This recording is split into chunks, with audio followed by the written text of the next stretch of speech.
A paz do Senhor, os irmãos, amém? Chegamos aí a mais um, deixa eu afastar mais um pouquinho aqui. Chegamos a mais um domingo, mais uma escola bíblica dominical, e louvado seja o nome do Senhor. Vamos estar fazendo uma breve oração. Pai, em nome de Jesus, nós agradecemos a Ti, Deus, por mais uma semana que o Senhor nos concedeu, de lutas, de perdas, mas também de alegria e principalmente de vitórias. Muito obrigado pela vida de cada um dos irmãos. Muito obrigado por cada um que está sendo atingido por esse vídeo e que todos possam receber de Ti nesta tarde, em nome de Jesus. Amém.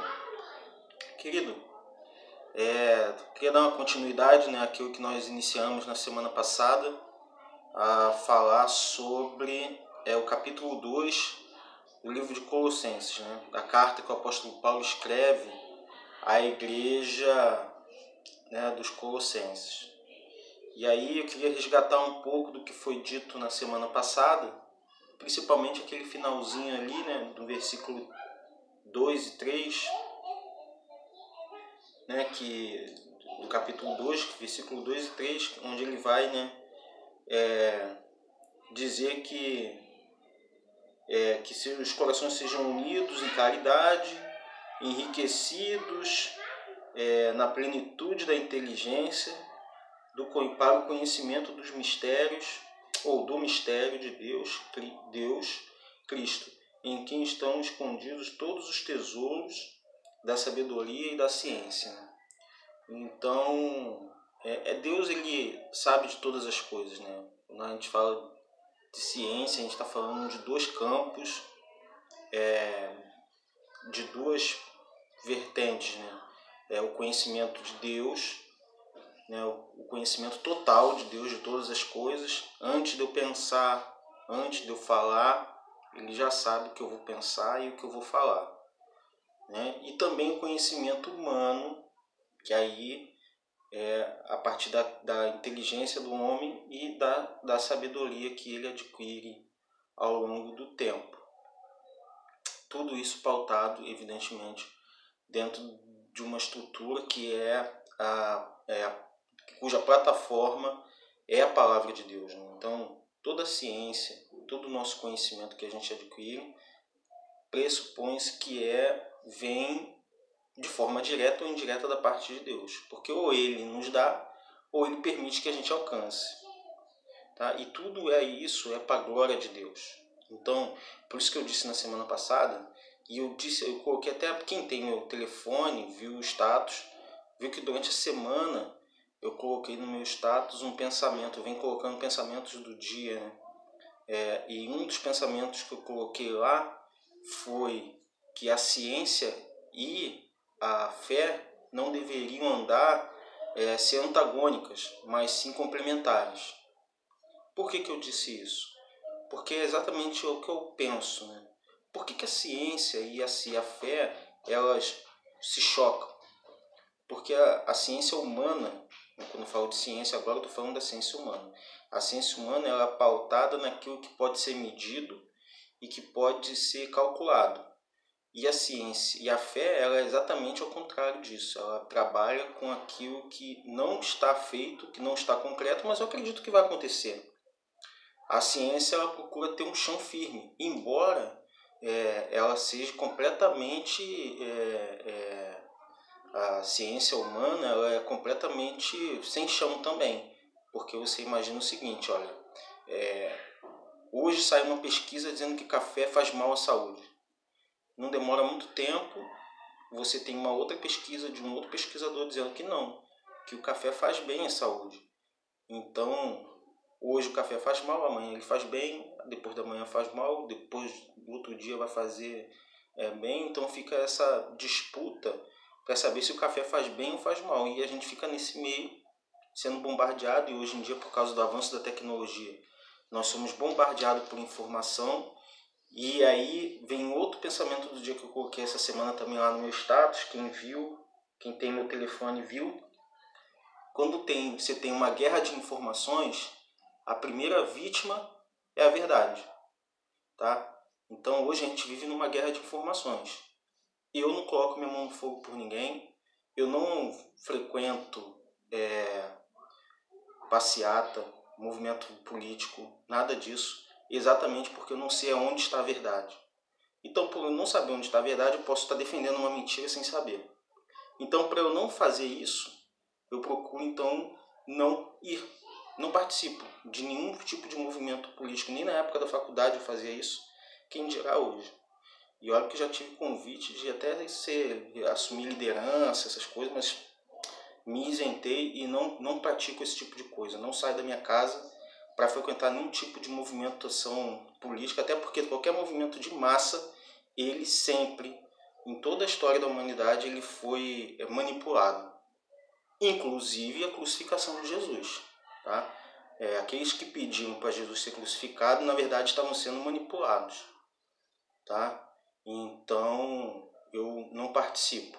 Respeito quem vai, respeito quem participa, mas é um posicionamento meu de não participar. Mas voltando para a escola bíblica, né? Abrir essa aspas aí para me posicionar um pouco também. Então, ele pede para que a igreja de Colossos se firme na inteligência e no conhecimento, exatamente para bloquear algo que vai acontecer logo depois, agora que a gente vai começar essa leitura. Tá? Então ele começa a fazer advertências a algumas falsas doutrinas que estavam acontecendo, e elas só estavam acontecendo porque faltava à igreja conhecimento e inteligência. Então perceba que o apóstolo Paulo, lembra que eu falei lá atrás, no início, quando a gente começou a estudar o livro, que o apóstolo Paulo começa sempre, né, fazendo os alertas, né, e prepara o terreno para que a igreja possa receber a crítica. Né? Ele não critica antes, ele prepara o terreno e depois ele vem com a crítica acerca do que estava acontecendo de errado com aquela igreja. Então ele faz isso também. Então ele dedicou aí 3 versículos da Bíblia para preparar a igreja para receber uma crítica. Crítica que ele faz agora a partir do versículo 4. E a gente vai fazer essa leitura agora. Então ele começa falando o seguinte, ó: e digo isto, para que ninguém vos engane com palavras persuasivas, porque ainda que seja ausente quanto ao corpo, contudo, em espírito estou convosco, regozijando-me e vendo a vossa ordem e a firmeza da vossa fé em Cristo. Como, pois, recebestes o Senhor Jesus Cristo, assim também andai nele. Arraigai-vos e sobreedificados nele, e confirmados na fé, assim como fostes ensinados, abundando em ação de graças, tendo cuidado para que ninguém vos faça presa sua, por meio de filosofias vãs sutilezas, segundo a tradição dos homens, segundo os rudimentos do mundo, e não segundo Cristo. Então ele já começa, olha só, gente, toma cuidado. Ele começa falando isso. Toma cuidado porque vão aparecer, não permita que ninguém vos engane com conhecimento humano. Ninguém vos engane com o conhecimento deste mundo, porque ele vai de encontro àquilo que vocês aprenderam acerca de Cristo e acerca daquele em quem vocês sustentam a sua fé. Então, é um alerta para nós hoje. Né? As pessoas, a gente vive num mundo, vou voltar no pensamento que eu falei, né? Numa guerra de informações, a verdade ela é a primeira vítima. Então, numa guerra de informação que a gente vive hoje, o mundo está em guerra. Tá? O mundo está numa guerra de informações. Você vive numa situação em que você não sabe em quem acreditar. Então, em quem eu vou sustentar a minha fé? Em Cristo. Ele que é a solução de todos esses problemas que a gente tem visto. Né? Faço até aqui também um abre aspas aqui, né, para poder comentar uma coisa. Eu estava lendo, eu procuro ler algumas coisas. No YouTube eu não tenho muito costume de ver porque, volto a dizer, eu acredito muito nisso. O YouTube, para mim, ele é a ferramenta mais fantástica que o homem criou de manipular a mente humana. Porque ali você só procura, você se junta com os seus, né? Você não procura, não tem acesso ao contraditório, então você só se junta com os seus, é igual grupo de WhatsApp. Se você não entra em grupo de WhatsApp, que você só se junta com os seus. E quando você só se junta com os seus e não tem informação completa, você fica difícil de saber quem é que está falando a verdade, porque você só está sendo alimentado por uma vertente. Então, eu não tenho costume. Eu só tenho eu só sou inscrito em um canal do YouTube. Só um. E não tenho outros canais, né? Então, perceba o seguinte. A gente está próximo da volta de Jesus. A gente tem batido nessa tecla aí constantemente e mantendo a igreja em estado de alerta para que ela possa estar pronta para quando isso acontecer, né? Mas o que eu penso é que tudo isso tem sido um preparo, né? A gente já tem falado sobre isso, a gente já tem debatido isso, tudo que está acontecendo vem sendo estágios de preparo, de laboratório, para algo muito maior que vai acontecer ali na frente, né? Isso de tudo, irmão. Por exemplo, eu acredito, né, vou falar agora que é o Rafael agora que está falando, eu não estou baseando na Bíblia, mas quem está falando agora é o Rafael. Eu acredito muito no seguinte, que o governo mundial, esse governo mundial que está se esperando, ele não precisa necessariamente que todos os países do mundo estejam alinhados com ele, mas ele precisa de um ponto de pressão.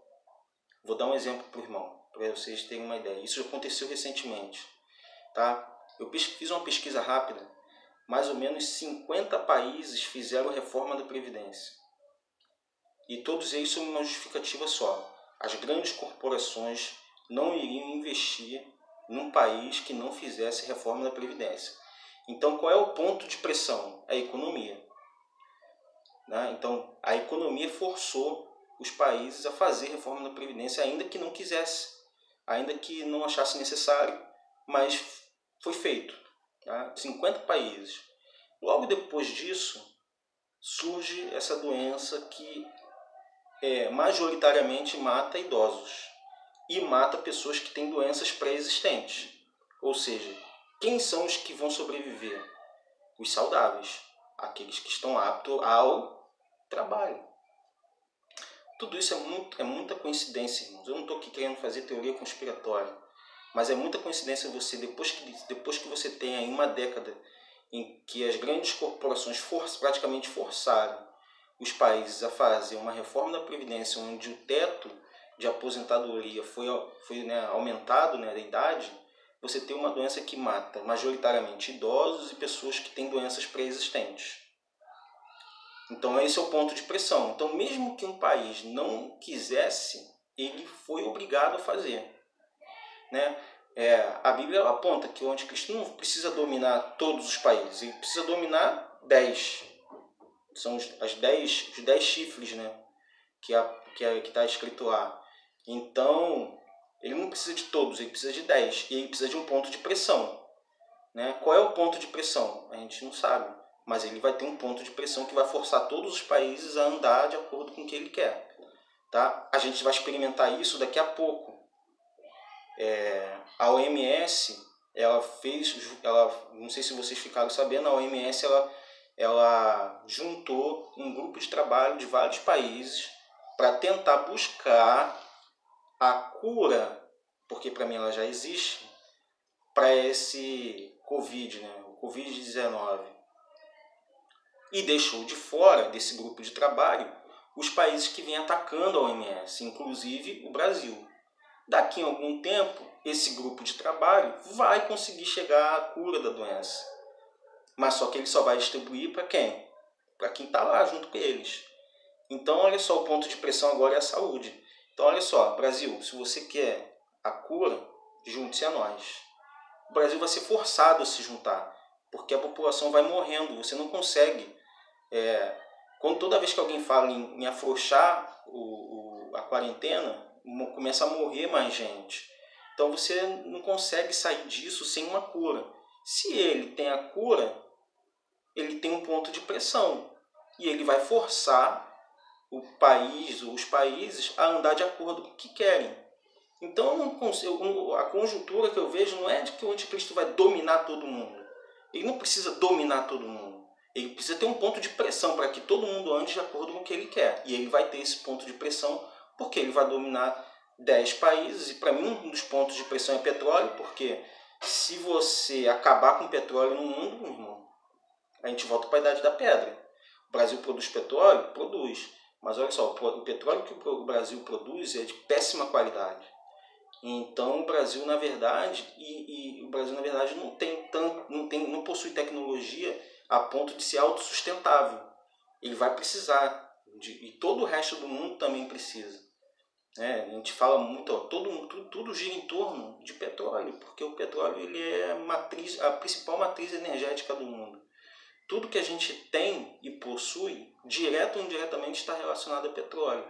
Então esse é um possível ponto de pressão para que o anticristo force os países a andar de acordo com o que ele quer. Ou faça as leis e persiga, né, a igreja, porque senão ele deixa o país à míngua. Ele vai estar dominando o mercado, dominando os países que são produtores de petróleo. Né? Então essa é apenas uma especulação do que pode estar por vir. Né? E a igreja tem que estar esperta para ela não ser persuadida por esse mundo. Né? Eu tenho muita preocupação porque a igreja está se envolvendo muito com isso. Né? Quando eu falo da igreja, eu falo da igreja como um todo. Né? As lideranças estão se envolvendo nesse mundo que, na verdade, você não tem como medir onde está a verdade. Então a igreja pode estar defendendo uma mentira. Né? Ou não, mas quem vai dizer isso? Né? A gente vê as coisas acontecendo. A gente vê lideranças que estavam abraçadas com pessoas que hoje estão presas e pedindo para o povo de Deus votar nessas pessoas que estão presas, que cometeram crimes. Aí o cara vem para mim e fala, me desculpa, eu errei porque eu pedi para o povo votar nele. Pô, mas agora já era, o estrago já foi feito. Né? E agora está abraçado com um outro. Né? Aí esse outro, se porventura cometer um erro, como é que vai ficar? Maldito é o homem que confia no outro homem, irmão. Está escrito aqui, não sou eu que estou dizendo. Então, hoje eu andei bem pouco, né? Andei aí 2, 3 versículos, mas eu acredito que foi bem proveitoso. Já passei dos 15 minutos que eu gosto de colocar, né? Para não ficar muito estressante. E volto a repetir, irmão. Qualquer dúvida, qualquer colocação que os irmãos quiserem fazer, pode chamar no Zap, pode chamar no grupo, pode apontar lá no canal também, né? Que lá no canal tem lá para você poder colocar suas dúvidas e falar alguma coisa na descrição ali. Então participe, interaja, não fica só assistindo e não fique só com essa verdade. Eu quero que os irmãos debatam para que o conhecimento realmente avance. Né? É no debate que a gente faz o conhecimento avançar. Amém, querido? Fica com Deus e mais uma escola bíblica e daqui a pouco vai estar iniciando o culto abençoado em nome de Jesus. Amém?